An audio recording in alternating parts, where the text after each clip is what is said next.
Hello and boys, Mike here. Welcome back to Grampie's workshop. Boys, I'm glad you dropped in today because she's a peach of a day here at the lake today.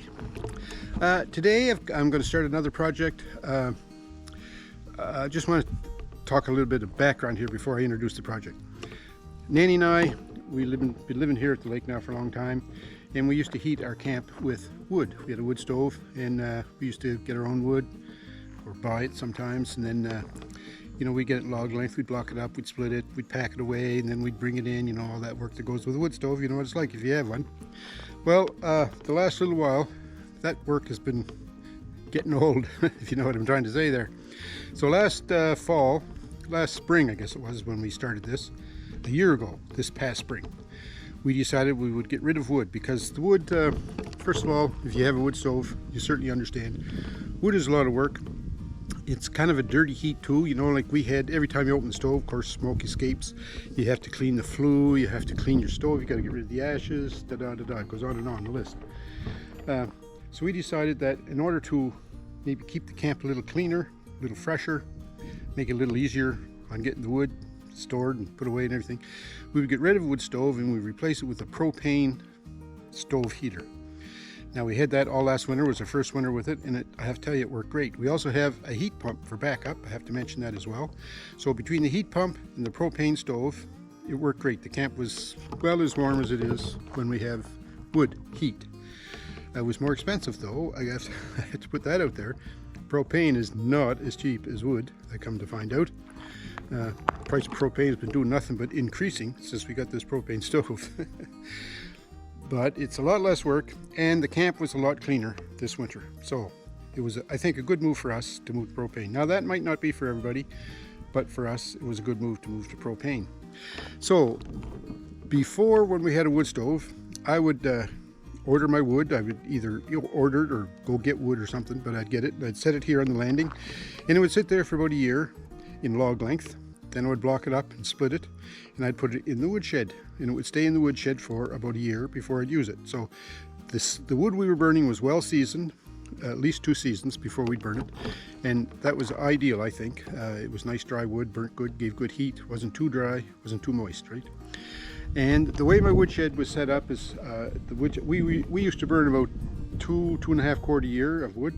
So my woodshed was set up to hold about 5 or 6 quart of wood, so I could put 1 season's worth of wood on one side, leave a little aisleway in the middle, and then another season's on the other side. So as I'm taking from this side, next season's wood was behind me and drying out well. So it worked great. It was a nice, ideal setup, I think, for what we needed. Anyhow, we don't burn wood anymore, so now I have this woodshed. What am I going to do with it? Aha, I'm going to store wood in it. But not firewood. No, sir. I want to show you the woodshed here.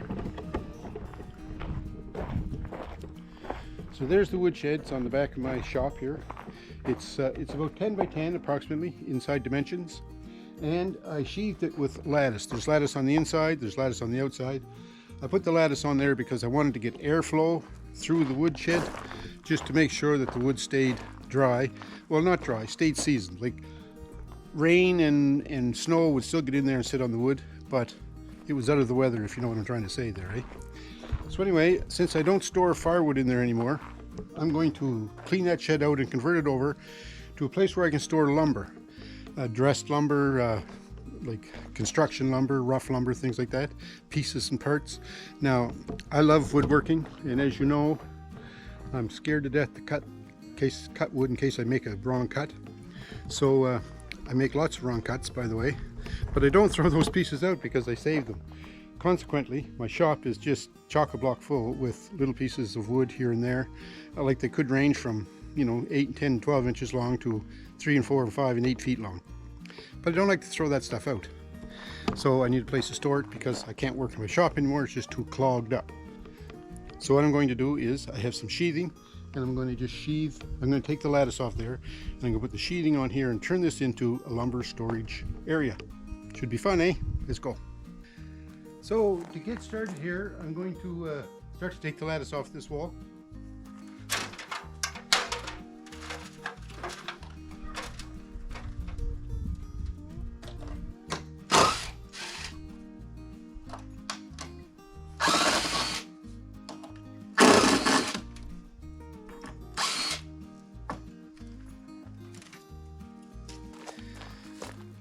There's the first piece.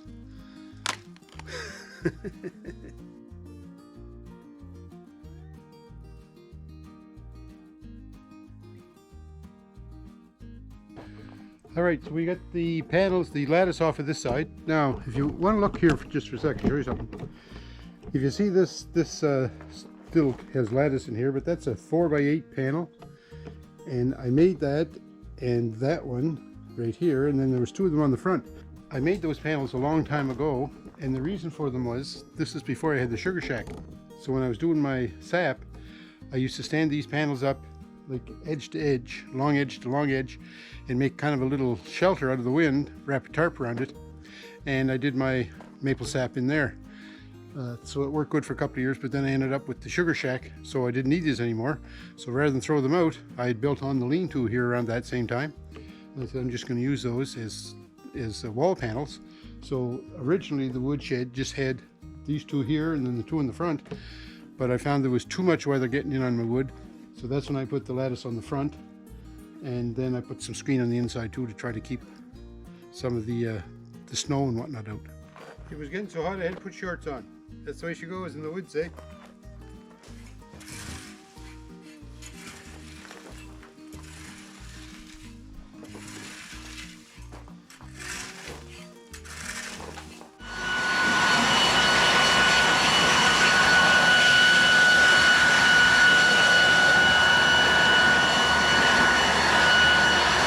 So I have the lattice stripped off here, and when I built this extension I put 6x6 pressure treated down just on grade, and I built off of that. But then over the years the gravel and whatnot has been filling in and backing up here. So what I'm faced with now is, let me just show you here, I got a little stick. This is just an old piece of spruce bough.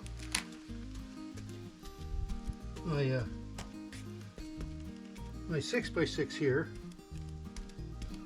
has seen better days. So what am I going to do to solve that? To dig down there and excavate that and remove that piece of 6x6, that's a monster of a job. I don't want to get involved in that. So I'm going to try a cheat. I've got a shovel here. I'm going to dig down to the bottom of this 6x6, clear the gravel away from it, and then I'm going to put used motor oil on it. I'm going to try and saturate it with motor oil so that it may stop the rot, but it may not. I don't think it's a mortal sin, especially out here on this side, because this side is next to the building and the roof is well supported, the building is well supported. This 2x4 here on the edge is secured to the building, so like that part can go away and the building's not going to fall down, that's for sure. So with that in mind, that's why I'm thinking this repair might be the answer. And so I'm just going to dig down now, dig the gravel out of there, expose that sill plate as much as I can, and then put some used motor oil on it, and then pack some gravel back around it. So I'm going to start to dig this gravel out. You can watch if you want, or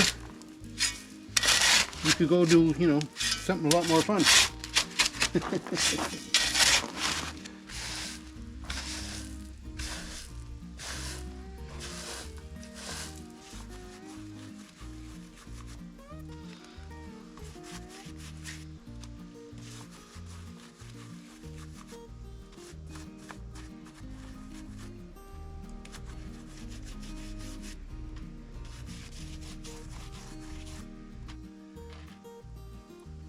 Let me know in the comments what you think. The further away from the building I get, the more solid the sill is, that's for sure, so that's a good sign. Alright, so I put some used motor oil on that sill beam there. It doesn't look too bad. You know, it's really rotten here, but like I was trying to explain, the work involved to change that, I don't think it's worth it, because this end of the wall in the shed is all supported. Well, it's well supported at the roof rafters where they attach to the barn, and then we have this 2x4 secured well to the shop. So I don't think there's a lot of load on that sill right there. So right or wrong, we're going with that. So now I'm getting ready to put some sheathing on here. I'm going to start with a sheet on here, a full 4x8 sheet, and then put another one here, and then it's about a, not quite a 2-foot sheet goes in here. So the problem I'm having though is, just like at the boathouse where I was trying to match the smart panels that I bought, the plain, solid plain smart panels, I have to match it to the sheathing, which has grooves in it. Now this sheathing, if anybody out there remembers ranch wall, it's just plywood, but it has this little bead design in it, every 8 inches or so, I think. So I'm trying to decide if I need to put that bead pattern in the sheathing that I'm going to put on here. Now, there's quite a little debate going on between Nanny and I whether or not to do this, because it is quite a bit of work to put that bead in there, right? And because there's so much milling involved to put the bead in, you run the risk of messing up halfway through and screwing up a whole sheet of expensive sheathing. So that's up here weighing on me. But anyway, I'm kind of half set up here to do a test, so I want to show you what I got planned for my test. You know, this is at the back of the shop. Who's going to see it if there's no beadwork put in this sheathing that goes on here? And I don't think it's going to matter. However, there is going to be at least 2 sheets exposed here that need to match up with the sheathing that's on the bike shed there at the end. I don't know. There's a trim board there that I was thinking I would remove that, but it's more than likely going to stay there. So this would be different. I don't know. I don't know what I'm going to do. Anyways, we're going to do this test. Maybe that'll help me make up my mind. So I have my router set up here with just a very tiny, it's about maybe 1/8 of an inch of a bead bit in it. Just a single bead bit, and it's just, you know, protruding out the bottom enough to make a mark in the sheathing. I have a piece of sheathing set up here with a fence. What I'm going to try and do is just run a bead along there, and then I made a couple of little spacers, and then I'll run the next bead. I'll put the spacer between my shoe and the fence, and then I'll run the next one with both spacers in there. I don't know how this is going to work, but we'll never know until we try, right? So let's try. Are you ready? Here we go.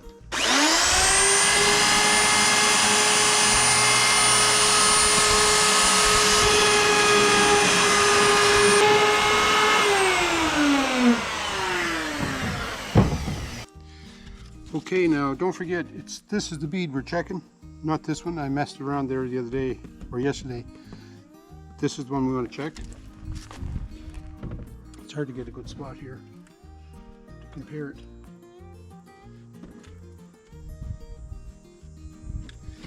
I don't know. All right, I'm going to try one final test here. What I have in my saw now is a couple blades off of a set of stacked dados. So we're just going to try and cut this now and see how that works out.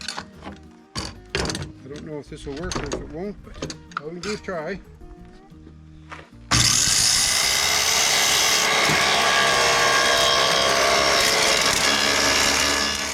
So this is the one where I made it with 3 passes of the router, and that's the one with the stacked dado.